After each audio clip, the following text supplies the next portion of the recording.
तीन सवाल इस पैनल के सामने मैं रखने की कोशिश करूंगा। पहला सवाल, क्या कमर्शियल सिलेंडर के बाद अब घरेलू गैस पर महंगाई का खतरा बना हुआ है? जो हम हमारे इकोनॉमिस्ट से भी जानने की कोशिश करेंगे।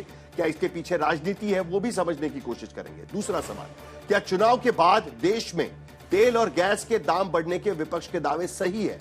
और तीसरा सवाल, क्या हॉर्मूज खोलने के वैश्विक प्रयासों में भारत को सशक्त भूमिका निभानी चाहिए? क्योंकि अब यूके के प्रधानमंत्री साफ शब्दों में कह रहे हैं कि 35 देशों ने साथ मिलकर एक कॉन्फ्रेंस वो बुला रहे हैं और उसके साथ साथ पहले कूटनीतिक, और अगर तभी भी ईरान नहीं माना तो सैन्य के इस्तेमाल से हॉर्मूज की जो स्ट्रीट है उसको खोलने की कोशिश की जाएगी। लेकिन अजय आलोक, शुरुआत आप ही से करनी पड़ेगी, क्योंकि प्रधानमंत्री ने चुनावी रैली में यह आरोप लगाया हुआ है कि विपक्ष जो है वो विदेशी ताकतों की भाषा बोल रहा है और डर फैलाने की कोशिश कर रहा है। जरा किस तरीके से वो बताइए, उस पर जरा सुरेंद्र राजपूत की प्रतिक्रिया भी हम लेंगे उसको लेकर। अजय आलोक जी। देखिए साहिल जी, दो तीन ऑब्जेक्टिव हैं जिसको आप लेके चलिए। सबसे पहली बात, वैश्विक संकट सिर्फ भारत के लिए नहीं है, पूरे विश्व के लिए है। इस वैश्विक संकट में हम कैसे निपट रहे हैं, इसमें राजनीति हावी होनी चाहिए या राष्ट्रनीति हावी होनी चाहिए, ये भी देश देख रहा है 28 फरवरी से लेकर अभी तक, कि राजनीति हावी है कि राष्ट्रनीति हावी है। इस पे तमाम जितने जरूरी उपाय किए गए हैं, लगातार प्रधानमंत्री सारे मुख्यमंत्रियों को बता रहे हैं, राज्यसभा में बोल रहे हैं, लोकसभा में बोल रहे हैं। आज जब ऑल पार्टी मीटिंग बुलाई गई संसद में, तो ना राज्यसभा में, ना लोकसभा में, ना विपक्ष के नेता मौजूद रहे, ना कांग्रेस प्रेसिडेंट ऑल पार्टी में नहीं आए, कोई नहीं आया। इससे क्या मतलब होता है कि आपकी राजनीति ज्यादा हावी है राष्ट्रनीति पे। एक जबरदस्ती का हवा बनाया गया, एलपीजी, कमर्शियल एलपीजी बढ़ा दिया, दाम बढ़ा दिया, दाम बढ़ा दिया, दाम बढ़ा दिया। अरे खाक पत्थर दाम बढ़ाए, इतिहास भूल जाते हैं। आज के भी तारीख में सबसे महंगी कमर्शियल एलपीजी कहां मिल रही है? बैंगलोर में। किसका राज है? कांग्रेस। क्यों? वैट ज्यादा है। दूसरा सबसे ज्यादा महंगा कहां मिल रहा है? कलकत्ता। क्यों? ममता दीदी पैसा कहां से लाएंगी? वैट ज्यादा है। अपने टैक्सेस तो आप कम नहीं कर रहे हैं, हिमाचल में 5 रुपए प्रति लीटर तब बढ़ा दे रहे हैं, तब तो कोई बात नहीं है आपकी। आप महंगाई का ठिकरा हम पे फोड़ रहे हैं। लोएस्ट ऑल टाइम इन्फ्लेशन हमारा है सिंगल डिजिट में, डबल डिजिट का ग्रोथ हमारा है, हम पे आप महंगाई का ठिकरा फोड़ रहे हैं। रिटेल प्राइस में सबसे कम आज के डेट में भारत में है। एक महीना से ग्लोबली हर जगह महंगाई बढ़ रही है। एक पैसा हमने क्रूड ऑयल पे नहीं बढ़ाया, ना पेट्रोल ना डीजल किसी पे।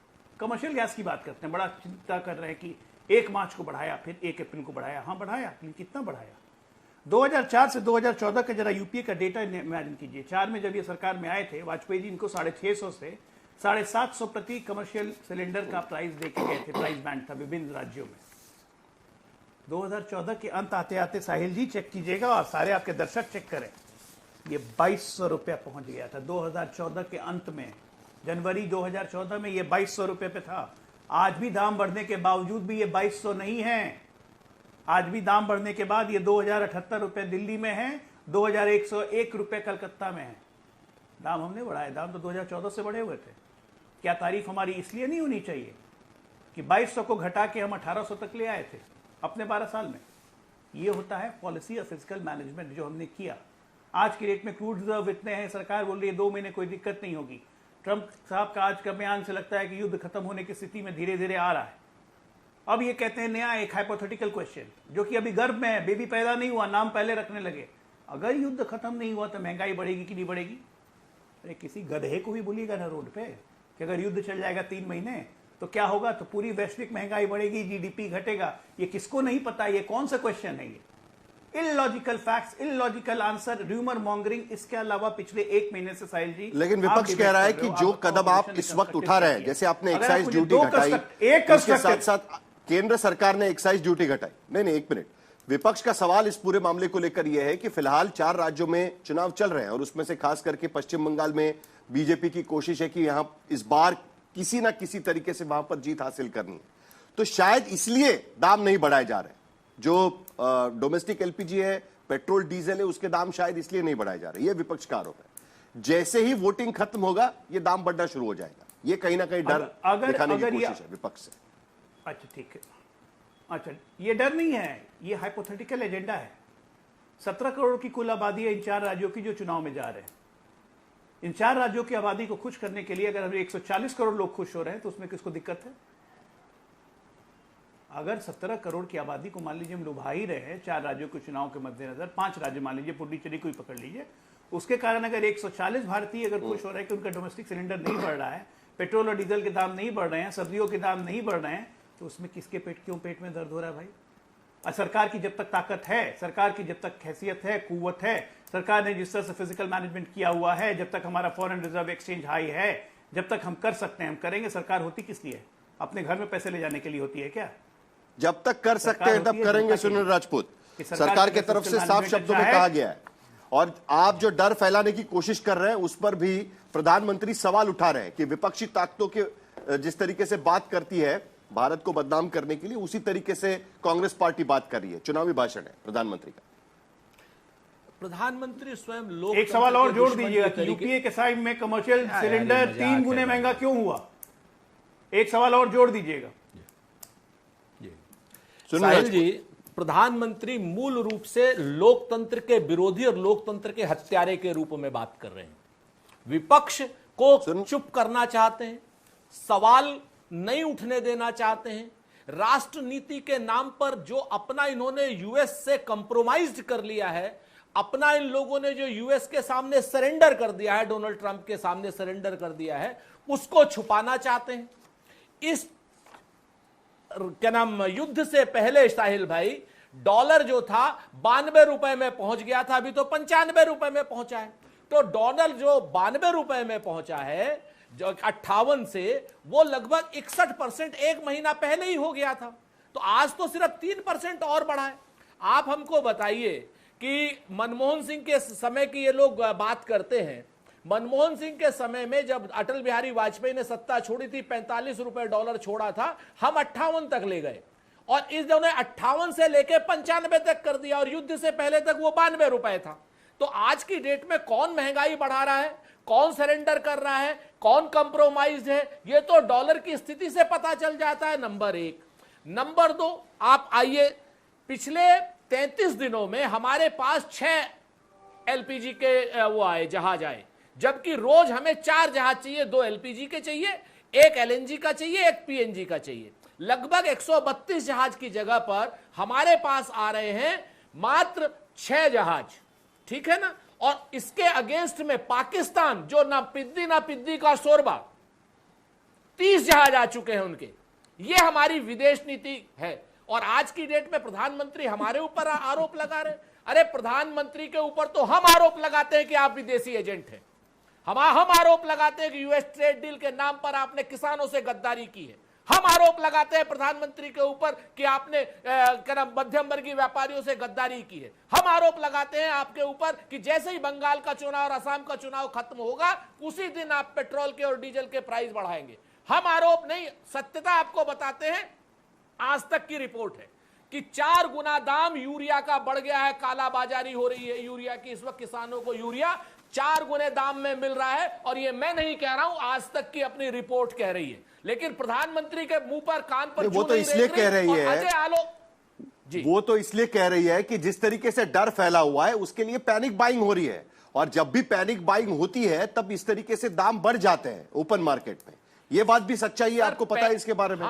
सरकार इसीलिए तो कह रही है कि भाई पैनिक बाइंग मत करिएगा, डर का माहौल मत फैलाइएगा, ये इसीलिए तो कहा जा रहा है। मैं भी बता दूं, ठीक है, डर का माहौल क्यों ना हो, जब 4 जहाज रोज आने चाहिए, अब तक 132 जहाज आ जाने चाहिए, और आए हैं मात्र 4 जहाज।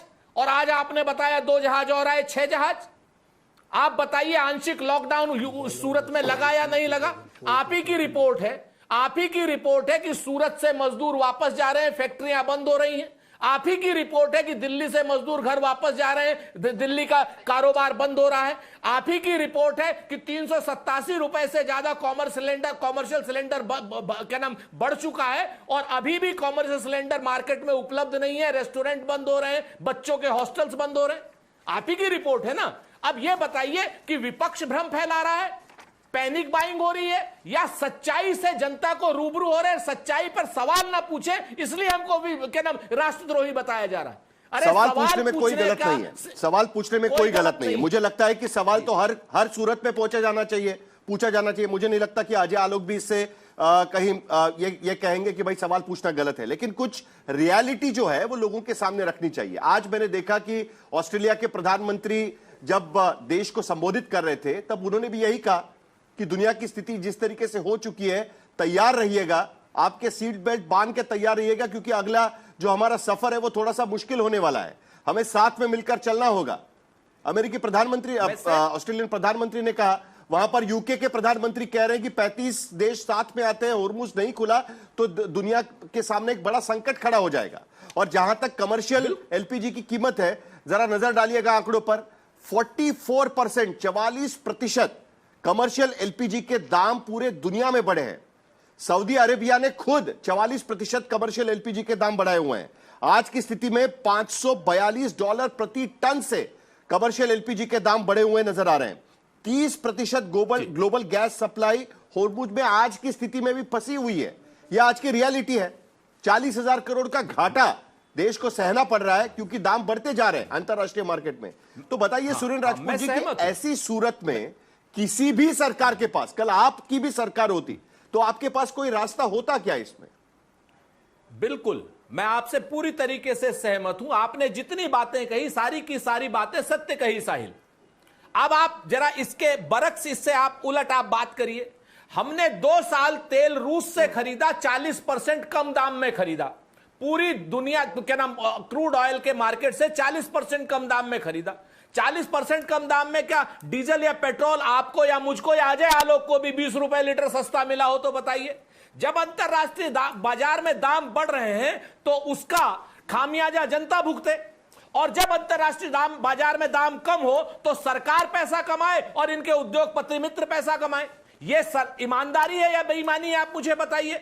अगर सरकार ने उस वक्त दाम कम किए होते तो इस वक्त सरकार दाम बनाने के हक में होती, लेकिन अगर उस वक्त इन्होंने लूट करी है जनता से तो आज की डेट में दाम कैसे बढ़ा सकते हैं? नंबर 1।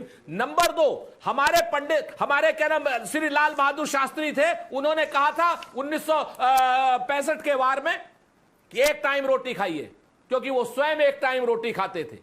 लेकिन आज की डेट में प्रधानमंत्री क्या कर रहे हैं? प्रधानमंत्री सारा काम 8,000 और 16,000 करोड़ के जहाज में बैठ करके 20,000 के सेंट्रल विस्टा प्रोजेक्ट में बात करके और मशरूम की रोटी या पता नहीं जो भी रोटियां खा करके आज की डेट में वो बात करेंगे कि नहीं कंजम्पशन कम कीजिए। नहीं, कंजम्पशन तो कम करना होगा ना। आज की स्थिति में सभी को इसके बारे में सोचना होगा।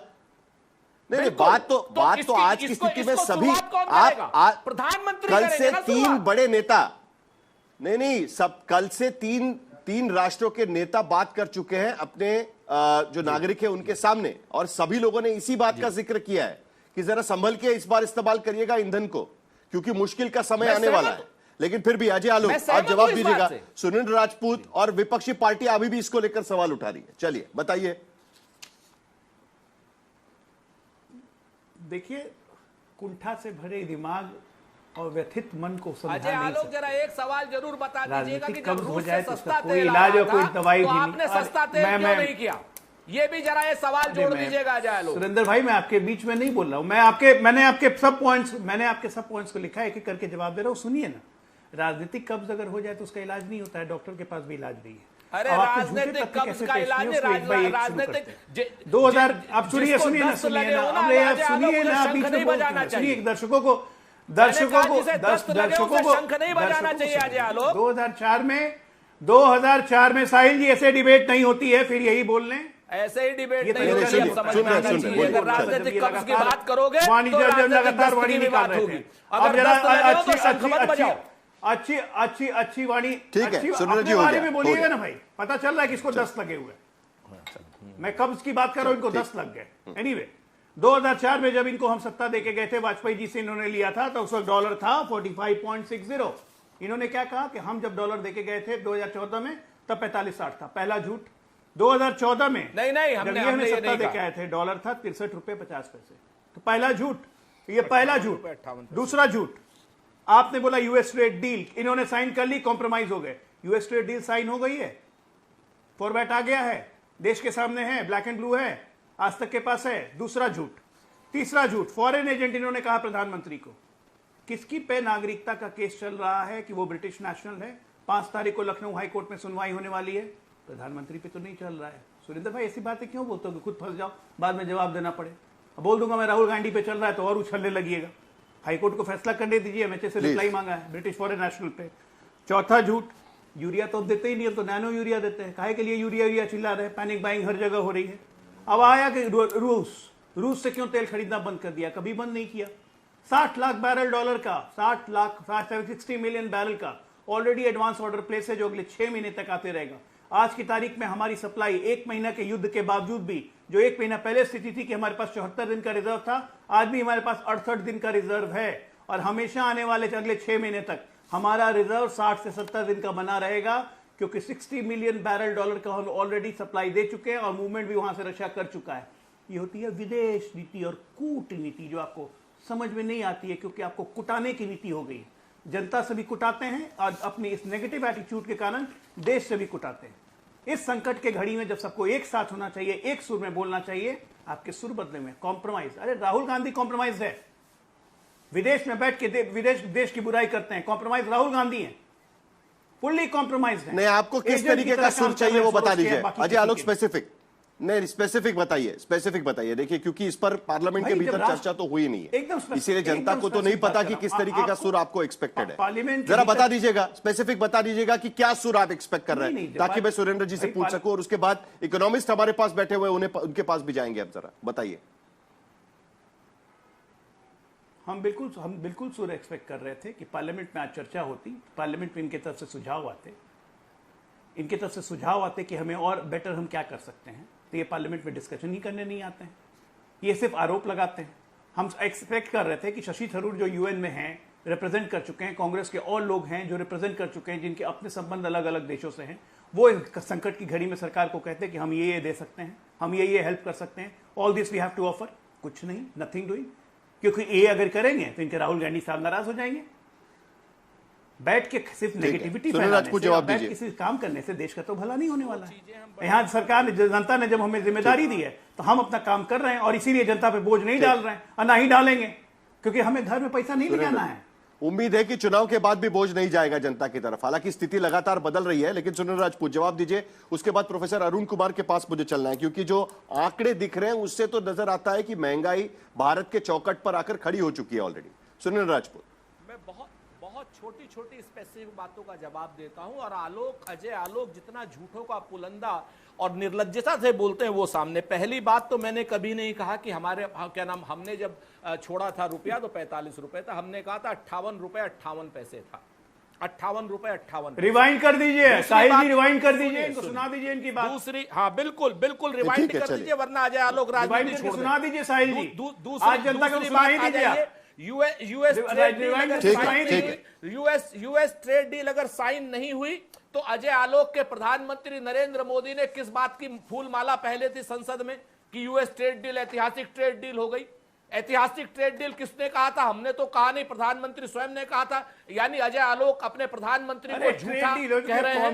नहीं हुई है। दूसरी बात, तीसरी बात को भी पता है यूरिया और नैनो यूरिया के नाम पर फाइनलाइज नहीं हुए हैं, तो आप गुमराह क्यों कर रहे हैं? और उसके बाद मैंने कभी नहीं कहा, मैंने तो कहा जब 40% तेल रूस से आप सस्ता खरीद रहे थे, 40% सस्ता तेल रूस से खरीद रहे थे, उस वक्त उस सस्ते तेल का लाभ आपने क्या जनता को दिया था? 10-20 रुपए पेट्रोल और 10-20 रुपए लीटर डीजल में कम करके। तो आपने वो जो लूट करी थी 40% की, जो जनता को नहीं दिया था, तो आज आप 40,000 करोड़ रुपए की आप बात कर रहे हैं, तो आपको शर्म नहीं आती? अब आप आ जाइए कि आपको विपक्ष से क्या चाहिए। अगर विपक्ष सवाल पूछता है, अगर आपको आप राष्ट्रनीति के नाम पर पीछे छूट जाते हैं। आप अगर विपक्ष सवाल पूछता है तो आप राष्ट्रनीति के नाम पर, राष्ट्र धर्म के नाम पर क्यों चुप जाते हैं? सवाल पूछना तो लोकतंत्र है और सवाल से ही जवाब, सवाल का जवाब तब जाकर के अंतरराष्ट्रीय स्थिति पैदा हुई है और डोमेस्टिक पॉलिटिक्स, अंतरराष्ट्रीय स्थिति के जो चीजें निकल कर आ रही है उस पर डोमेस्टिक पॉलिटिक्स हावी हो रहा है। और हर बार जब भी चुनाव होते हैं इस देश के भीतर, और अब तो 4 राज्यों के चुनाव चल रहे हैं, चुनाव मैदान में घमासान चल रहा है, तो जाहिर सी बात है कि ये सारी स्थिति चलती रहेगी और सदन के भीतर भी इसको लेकर कई लोग सवाल उठा रहे हैं। लेकिन फिर भी जो स्थिति है आज की स्थिति में वो दिखाई देती है और आंकड़े झूठ नहीं बोलते। प्रोफेसर अरुण कुमार हमारे साथ में हैं। सर, एक चीज तो यहां पर साफ नजर आ रही है कि कहीं ना कहीं महंगाई दस्तक दे रही है भारत के सामने और भारत के चौखट पर आकर पहुंच गई है। क्या आपको लगता है कि आज की स्थिति में, क्योंकि आरबीआई की हमेशा से कोशिश यह रही है कि किसी ना किसी तरीके से महंगाई को कंट्रोल किया जाए और इसीलिए इन्फ्लेशन रेट को कंट्रोल करने की कोशिश आरबीआई की हर मॉनेटरी पॉलिसी में हमें दिखाई दी, लेकिन आज की स्थिति में जिस तरीके से स्थिति लगातार बदल रही है वो उनके हाथ से भी स्थिति बाहर निकल कर जा सकती है। एक सिंपल चीज मैं सबके सामने रखना चाहूंगा, कमर्शियल गैस सिलेंडर के दाम देखिएगा, जनवरी से लगातार बढ़ रहे हैं। जनवरी में 49 रुपए बढ़े, मार्च में 28 रुपए बढ़े और उसके बाद 115 रुपए बढ़ाए गए। अब अप्रैल में 195.50 रुपए बढ़ा दिए गए। ये और भी बढ़ता जाएगा और फिलहाल तो हम देख रहे हैं कि डोमेस्टिक में तो पैसे नहीं बढ़े हैं, लेकिन अगर आप किसी भी प्लेटफॉर्म पर चले जाइए, अमेजॉन, स्विगी या बाकी जगह पर, वहां पर तो दाम बढ़े हुए नजर आ रहे हैं। ये किस वजह से हो रहा है? धन्यवाद साहिल। ये हमारे जो दुनिया में एक सप्लाई शॉक है, क्योंकि एनर्जी जो है वो 20% जो वहां से आती थी हॉर्मुज स्ट्रेट से, उस पर रोक लग गई है, बहुत कम आ रही है वहां से। दूसरी कोशिशें चल रही है, जैसे सऊदी अरेबिया की जो ईस्ट वेस्ट लाइन है वहां से कुछ आ रहा है, लेकिन फिर भी मेरा मानना है कि कम से कम 15% की शॉर्टेज हो ही गई है। और हम उसको ओवरकम करने के लिए हम रूस से ले रहे हैं, हम ईरान से थोड़ा ले रहे हैं, पर फिर भी मेरा मानना है कि कम से कम 12-13% तो इस समय कमी चल रही है, वो कमी की पूर्ति नहीं की जा सकती। तो ये सप्लाई शॉक हुआ, इसकी वजह से दाम बढ़ेंगे ही बढ़ेंगे। दुनिया में दाम बढ़े, आपने बताया कि सऊदी अरेबिया ने बढ़ा दिए हैं, वो हमें भी असर करेंगे। फिर उसी तरह जो क्रूड की कमी की वजह से क्रूड के दाम बढ़ रहे हैं सारी दुनिया में, तो वो हमें भी असर करेंगे, तो हमारे यहाँ भी दाम उसका असर पड़ेगा। लेकिन ये जो हमारा क्रूड होता है वो सिर्फ एनर्जी नहीं है, उसके एनर्जी के साथ साथ उससे बहुत सारे और चीज निकलते हैं, सल्फर निकलता है, फर्टिलाइजर निकलता है, पेट्रोकेमिकल्स के साथ उसमें एपीआई के लिए केमिकल्स निकलते हैं, वगैरह वगैरह। और फिर जहां एनर्जी का इस्तेमाल हो रहा है, जैसे मोरबी में आपके जो टाइल्स बनते हैं वहां पे जो रुकावट हो रही है, कारों के जो पेंट शॉप में रुकावट हो रही है, तरह तरह की चीजों पे। यानी कि ये सिर्फ एनर्जी का क्राइसिस नहीं है, ये ऑल्सो सप्लाई शॉक है बाकी और चीजों का भी। तो इसलिए सब चीजों के दाम तो बढ़ेंगे ही बढ़ेंगे। अगर ये युद्ध खत्म नहीं होता 2-3 दिन तक, 4 दिन तक, तो ये परेशानी और ज्यादा बढ़ जाएगी। अगर बूट्स ऑन द ग्राउंड होते हैं तो और ज्यादा बढ़ जाएगी। अगर ये सिचुएशन चलती रही और 3-4 हफ्ते तो स्टैगफ्लेशन की स्थिति आ जाएगी, यानी रुकावट होगी ग्रोथ में और जब प्राइसेस बढ़ जाएंगे। और अगर ये उससे ज्यादा चली तो रिसेशन के चांसेस हैं। तो यानी कि स्थिति बहुत भयानक है और इसलिए मुझे लगता है कि हमें कमर कस लेनी चाहिए और एनर्जी बचाने की कोशिश करनी चाहिए। हर तरह से एनर्जी बचाएं जिससे कि हम जो परेशानी में आगे चल के ना हो, क्योंकि अभी स्टॉक्स हैं तो स्टॉक्स खत्म ना हो जाएं। हम लोग 20 से 30% जो एक्सपोर्ट करते हैं, जो हम रिफाइन करते हैं, वो हमें बंद कर देना चाहिए, क्योंकि अगर जितना हम एक्सपोर्ट करते रहेंगे तो हमारे क्रूड के स्टॉक्स और ज्यादा कम हो जाएंगे। फिर हमें जो एनर्जी की सेविंग कैसे करें, जहां जहां एनर्जी इंटेंसिव सेक्टर्स हैं उनमें हम जो प्रायोरिटाइज करें कि कहां पे हम ज्यादा खर्च करेंगे, कहां कम खर्च करेंगे। जैसे कि उदाहरण के तौर पे कि एयर कंडीशनिंग चलता है तो हम उस पर लिमिट लगा सकते हैं कि आप 24-25 डिग्री पे रखिए, या फिर जैसे हम जब पब्लिक ट्रांसपोर्ट। अभी तक तो कैप सरकार ने किसी भी तरीके से लाई नहीं है और ना ही सरकार ने किसी भी तरीके से कोई पॉलिसी लाई है कि जिसके वजह से, जैसे बाकी देशों में हमने देखा है कि 4 दिन आप दफ्तर जाइए, 4 दिन आप घर पे बैठिए, इस तरीके की पॉलिसीज फिलहाल तो नहीं लाई गई है। किसी भी तरीके से कर्व भी नहीं लाए गए हैं। लेकिन एक बात तो साफ नजर आती है कि कमर्शियल स्पेस में कम से कम दाम बढ़ते हुए साफ यहां पर नजर आ रहे हैं। लेकिन बिजॉन मिश्रा, इस पूरी चीज को लेकर एक चीज को लेकर बार बार सवाल उठाया जा रहा है, क्योंकि फिलहाल तो जो ये सप्लाई शॉक है जिसके वजह से दाम बढ़ रहे हैं, वो शॉक सरकार लेने की कोशिश कर रही है। जैसे एक्साइज ड्यूटी उन्होंने घटा दी है। अभी भी गैस के दाम अगर बाकी देशों की तुलना करें, नेपाल या आसपास के देश देखें हम, नेपाल, श्रीलंका या पाकिस्तान, अभी भी भारत के भीतर कम है। कब तक सरकार इसे उठा पाएगी? क्योंकि ये आसान नहीं है। 44,000 करोड़ का नुकसान सरकार को हर रोज इस वजह से उठाना पड़ रहा है। तो इसका असर कब तक सरकार उठा पाएगी? और जो डर लगातार बना हुआ है कि हो सकता है कि अगले महीने भर में या चुनाव के बाद इसके दाम बढ़ सकते हैं। देखिए साहिल भाई, सरकार तो जितना मैक्सिमम हो सके वो कोशिश कर रहे हैं कि इसको एक संतुलन के साथ वो आगे ले जाएं। लोगों में जागरूकता पैदा कर रहे हैं। डेली वो प्रधानमंत्री भी बात कर रहे हैं, ऑपोजिशन के साथ भी बात करना चाह रहे हैं। पार्लियामेंट में वो लोग चाह रहे हैं कि कोई ना कोई ऐसा नीति आए जिससे लोग डरे नहीं, लोगों में एक मतलब ट्रस्ट पैदा हो कि हाँ हमारा तंत्र सही चल रहा है और जो कीमत है, जैसे सब लोग बोल रहे हैं, वो कीमत एक्चुअली दरवाजे पे खटखटा रहा है कि बढ़ेगा। जो बढ़ने मतलब आगे यदि ये चले इस ढंग के सिलसिले, और जितना भी कोशिश आप कर लीजिए, इसका तो छाप आएगा ही। हमारे सबके पास एसेंशियल गुड्स का जो कमी आ रही है, जो शॉर्टेज है, उसको लेकर हम लोगों को एक नीति लाना पड़ेगा, बहुत जरूरी है। सबसे बड़ी बात यह है कि पैनिक नहीं होना चाहिए। हम बार बार करके आपके चैनल में यही चीज बोल रहे हैं कि लोगों में इस ढंग का एक विश्वास पैदा कीजिए कि हमारे पास सारा तंत्र में ये संभव है कि सबको हम लोग देख रेख करके आगे ले जा सकते हैं। लेकिन आप यदि पैनिक हो जाएंगे और आप यदि होर्डिंग करने लगेंगे खुद ही, और उसमें आप ही एक मतलब एक भागीदारी करने लग जाएंगे, तो सरकार का नीति फेल हो जाएगा। तो इसलिए हम लोगों को अभी इस ढंग से मतलब अपना यूज और यूसेज ऐसा होना चाहिए कि हम अब लोग तक सरकार ने जो नीति रखी है, क्या उसमें कुछ बदलाव की जरूरत आपको नजर आती है आज की स्थिति में? हाँ बिल्कुल, हम तो एक केवल सरकार को बार बार कह रहे हैं कि आप डिस्ट्रीब्यूशन को थोड़ा सा और सक्रिय रूप दीजिए। जो ब्लैक मार्केटिंग हो रही है, जो कमी आर्टिफिशियली क्रिएट किया जा रहा है, उसको मतलब आपको आपके तंत्र को उसको एक्सपोज करके उसमें एक संतुलन लाना बहुत जरूरी है, जो हम अभी भी नहीं देख पा रहे हैं। क्योंकि अभी भी मार्केट से कई आंकड़े आ रहे हैं जहां पर रेड्स हो रहे हैं, पकड़ा जा रहे हैं लोग, लेकिन डर नहीं है अभी भी लोगों में। जो लोग ये गलत काम कर रहे हैं उनके अंदर में एक डर पैदा होना चाहिए कि ये गलत हो रहा है, ये नहीं होना चाहिए, और लोगों को भी एक्सपोज करना चाहिए, इंफॉर्मेशन देना चाहिए कहां पर क्या कमी महसूस हो रहा है।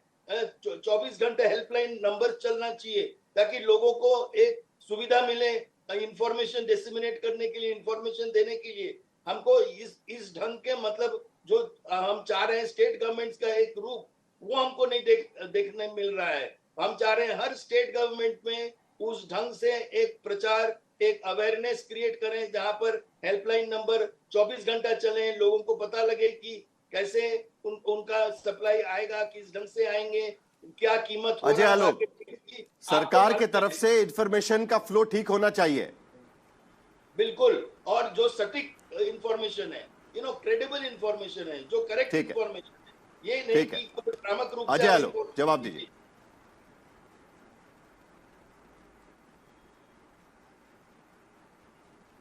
देखिए, ऐसा है कि इंफॉर्मेशन का फ्लो बिल्कुल